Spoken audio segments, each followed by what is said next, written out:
By 1963, the presidency of John Kennedy was showing some major achievements. A nuclear test ban treaty had been signed with the Soviet Union. The administration was solidly behind Dr. Martin Luther King's campaign for civil rights.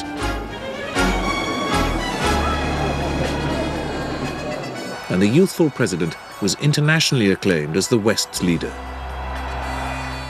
Today, in the world of freedom, the proudest boast is, Ich bin ein Berliner.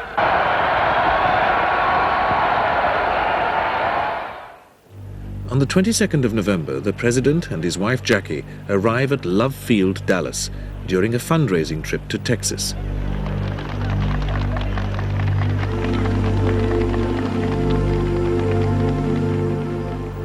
It is a sunny day, and the president has asked for the protective bubble top of his limousine to be removed.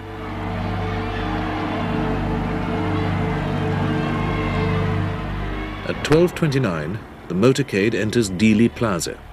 At 12:30, there is a shot. The president's waving hand freezes. Another shot. He reaches for his throat. Jackie has scrambled over the back of the car and is pushed back by an agent who has jumped on. At least 3 shots are fired, one shattering the president's head.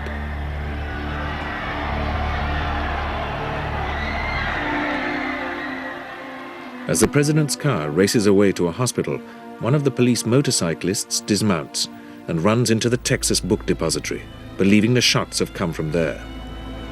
A spectator tells a policeman he saw a calm young man firing from the 6th floor of the depository.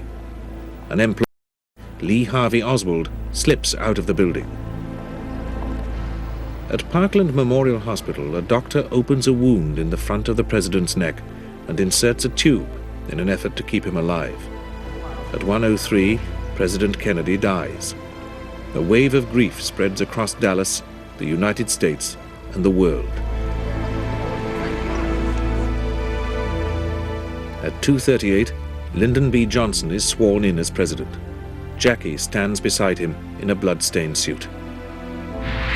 They take off for Washington with Jack Kennedy's body. A Dallas police patrolman, J.D. Tippit, hears a description of the now hunted Lee Harvey Oswald. At 1:16, Tippit is shot dead in the street while talking to a man who then runs away. At 1:40, Oswald slips into this cinema without paying. The police come and arrest him for Tippit's murder. At Dallas Police Headquarters, Oswald is interrogated. A rifle found at the depository proves to have been bought by him. Meanwhile, Kennedy's body arrives in Washington.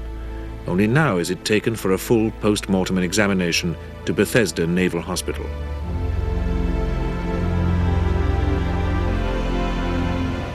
Two days later, a van waits to transfer Lee Harvey Oswald to the county jail. But, as he is being led out, an astonishing scene erupts on the nation's screens. He's been shot. He's been shot. Lee Oswald has been shot. The executioner is Jack Ruby, a nightclub owner and intimate of both cops and hoodlums. Somehow he has got into the police garage, pushed his way through to the prisoner and shot him in the stomach. He says it was to spare Jackie Kennedy the pain of testifying. Ruby had also been present at a press conference at police headquarters the night before. At his trial in 1964, he was sentenced to death, but this was reversed in 1966. He was preparing for a new trial when he died of cancer in 1967. Lee Harvey Oswald died at Parkland Memorial Hospital 2 days and 7 minutes after John Kennedy. On the 19th of November, Lyndon Johnson set up a President's Commission, headed by the Chief Justice of the Supreme Court, Earl Warren. The Warren Commission consisted of 7 politicians and public servants. It took months to hear 552 witnesses, and concluded that Lee Harvey Oswald, hating his country and acting alone, was responsible. There were no conspiracies. In particular, neither the Russians nor the Cubans were involved. Using FBI men as stand-ins, the commission reconstructed the car's progress and decided that Oswald fired 3 shots during between 4.8 and 5.6 seconds. His rifle needed at least 2.3 seconds to load and fire. At the depository, the motorcade's route made it slow down. Hidden behind a pile of boxes, Oswald had a perfect target. He fired again, aiming just to the right of the president's backbone.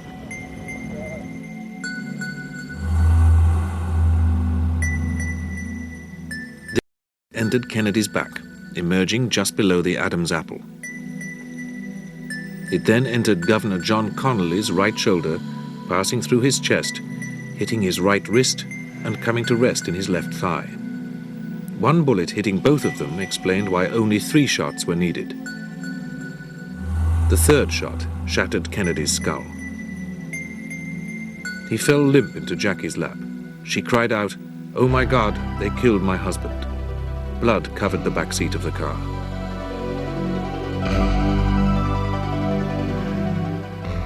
This is the hole probably made by the third bullet in the windscreen of the car. One of the bullets, probably the first, thought the commission, missed its target and finished up here, hitting the ground ahead of the car. The commission then reckoned that Oswald hid his rifle and raced down 5 flights of stairs to the lunchroom, where he met the policemen coming up. No shots came from anywhere else, according to the commission. It believed that Oswald left the depository by the front door, while police discovered the gun, a Mannlicher Kakane. This had been bought by him for $21.45 under a false name.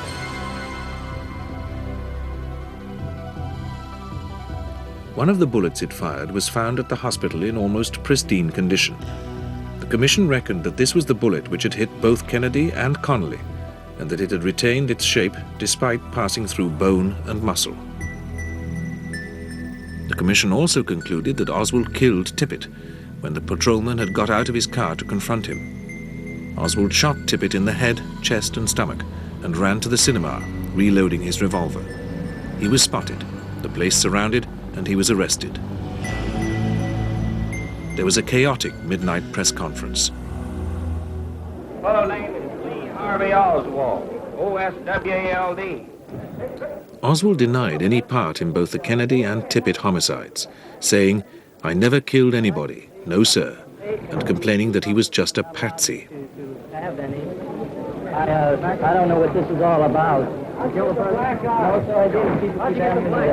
Sir? Shoot the president? I work in that building. Were you in the building at the time? Naturally, if I work in that building, yes, sir. Back up, man. Did you the president? No, they're taking me in because of the fact that I live in the village.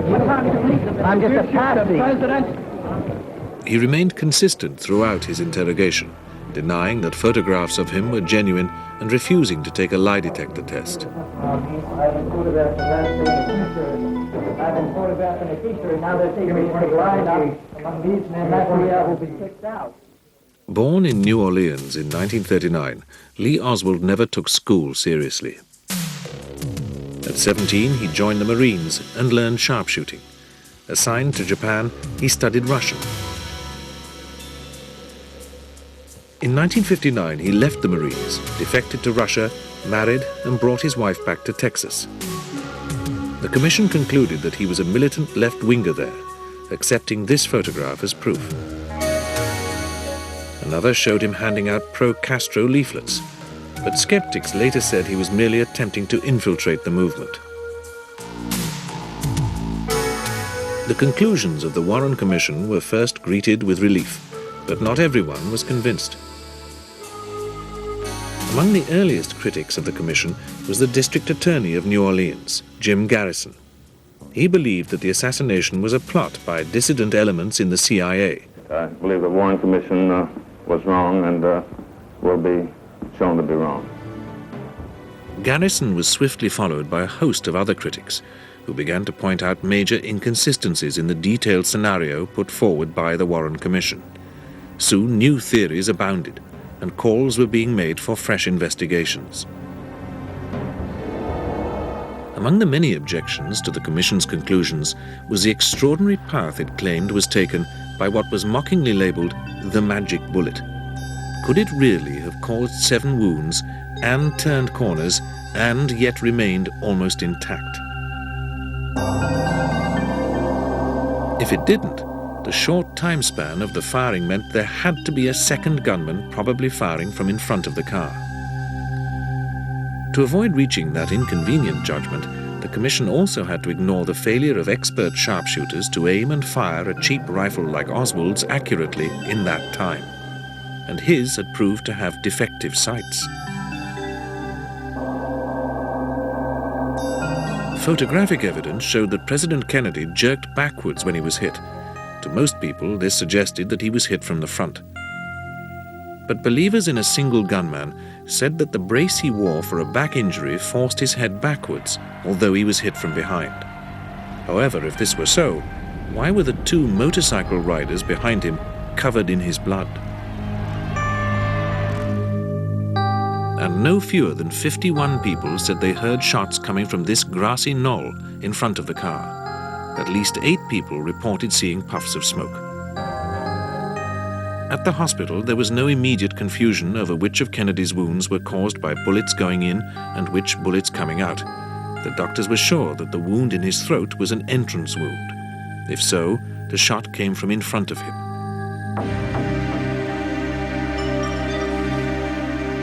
But a rumor was soon going round that the body had been tampered with during the flight or in the ambulance taking it to Bethesda Naval Hospital.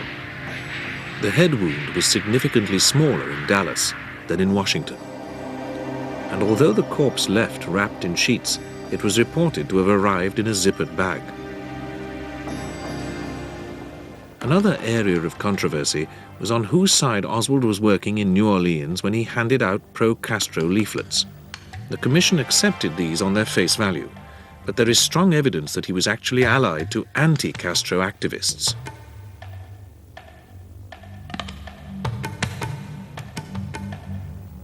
And the Commission ignored Jack Ruby's underworld ties. But might he not have been acting under orders to prevent the patsy from revealing a conspiracy?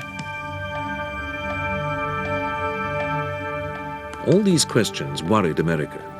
By 1976, over 80% of people polled believed that Oswald was not alone. Congress felt obliged to act and set up a select committee on assassinations. This was triggered by 2 revelations. One was that a letter from Oswald had been destroyed after his death.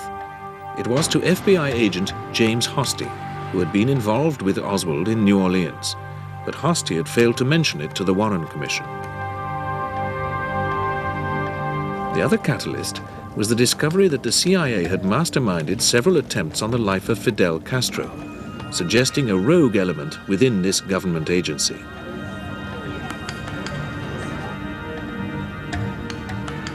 The former president, Gerald Ford, a member of the Warren Commission, told the committee that knowing this would have broadened the commission's original investigation. If we had known of these assassination plans or attempts by an agency of the federal government, it would have required that the commission extend its inquiry into those kind of operations by an agency of the federal government. Yes, there had been a 4th shot. The House Select Committee concluded in its report of January 1979. It deduced this from tape recordings taken over microphones of the Dallas police radio networks that had been open at the time of the shooting.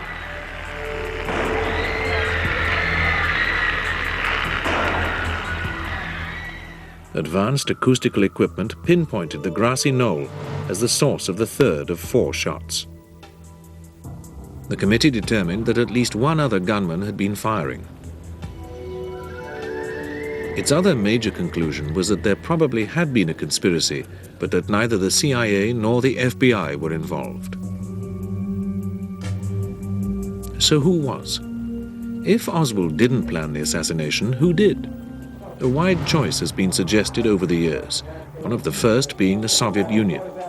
After all, Oswald had defected there in 1959 and had married the niece of a colonel some said was in the KGB, bringing her back with him. he had spent time in New Orleans, involved with Cubans. But although he appeared to be an unrepentant left-wing activist, perhaps he really was an anti-communist agent. In this famous photo, he is apparently clutching a rifle and 2 Marxist publications, but he claimed to the Dallas police that it was a fake. There is evidence for this in the conflicting directions of the shadows on his face and on the ground. It has been suggested that the CIA sent him to Russia.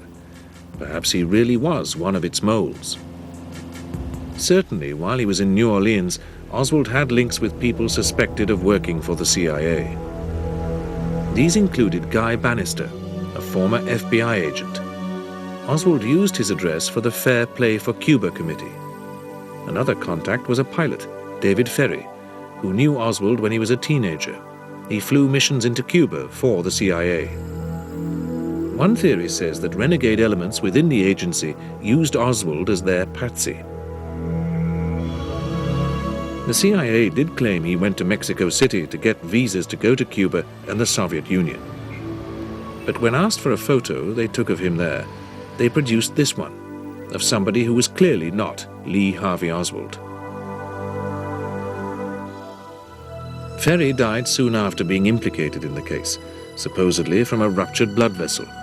But it was noted that his was only one of more than 20 other mysterious deaths of people connected with the aftermath of the assassination. Among them, writer Dorothy Kilgallen, who had claimed to be about to blow the assassination wide open. The possibility of a conspiracy becomes more believable when it is appreciated that Jack Kennedy and his brother Robert were not the universally popular heroes that legend has transformed them into. The president's father, Joe Kennedy's clan, was widely distrusted as opportunists who bought their way to power. He called in countless favors to win his son's nomination and spent millions more to win the presidency. Nonetheless, Jack was undoubtedly a skilled and charismatic orator and a man who seemed to personify a new spirit for America. We will carry the fight to the people in the fall, and we shall win. But in his efforts to win votes, Jack made promises he could not always keep, and sometimes left supporters disappointed, perhaps bitter enough for revenge. He also made powerful enemies by his actions as president. Cuban refugees were led to believe that with Kennedy in power, they would soon be back on their island, with the communists defeated. Through incompetence or misjudgment, it never happened. The president's sincerity and dedication were not enough.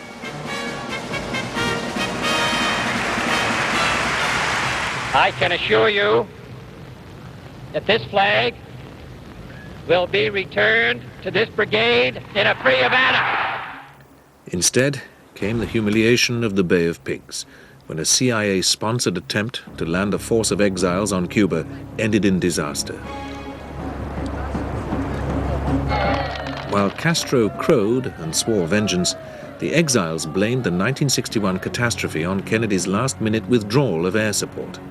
So both sides could have had a motive.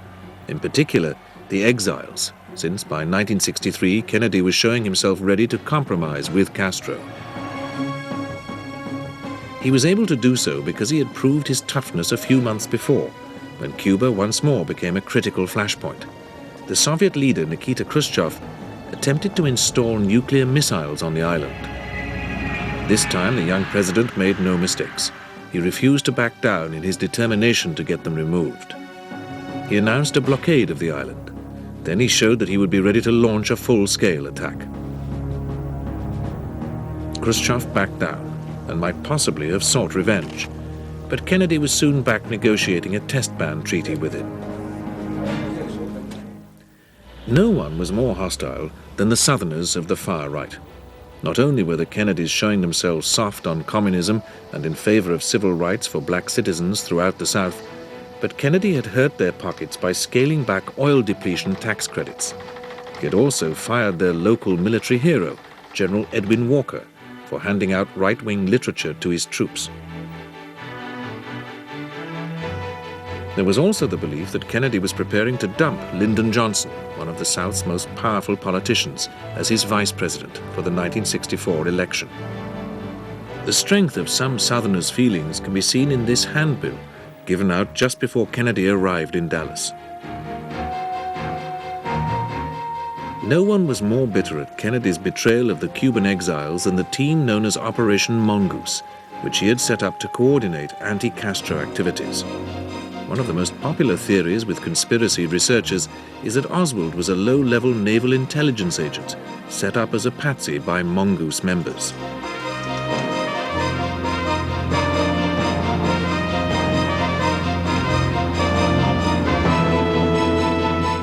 Another group with a motive, who were experts in murder and could have set up the assassination, was the Mafia. Chicago boss Sam Giancana had swung the 1960 election to Kennedy with extra votes cast in his key state of Illinois. He believed he had increased his hold over Kennedy when his girlfriend, Judith Exner, had an affair with the president. Instead of being grateful, the Kennedys began to threaten organized crime. Attorney General Bobby Kennedy had vowed to jail their union link, Teamster boss Jimmy Hoffa. Bobby was appalled when his investigations of Hoffa showed how widely the Mafia had corrupted American labor and commercial life. Alongside his campaign to jail Hoffa, he began to go after the leading Mafia bosses. On me being associated with, controlled, or any part of the Communist Party in America. Godfather Carlos Marcello had been temporarily deported by Bobby. He repeatedly threatened to kill both Kennedys. Some say he employed French hitmen in Dallas. Hoffa is known to have sent a message to Marcello saying, "This has to be done."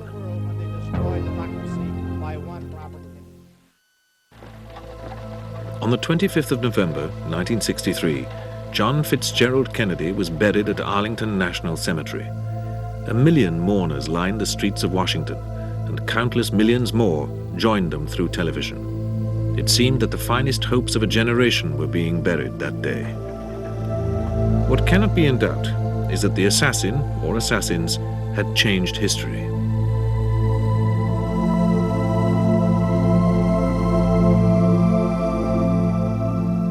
Rumor and conspiracy theories have raged since then, and all the inconsistencies of the official reports continue to be examined.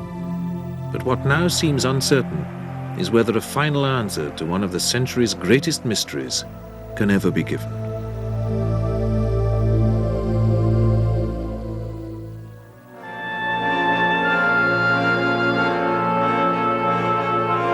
It all began when police acted to stop a young woman running wild in an Essex farmhouse with a loaded hunting rifle.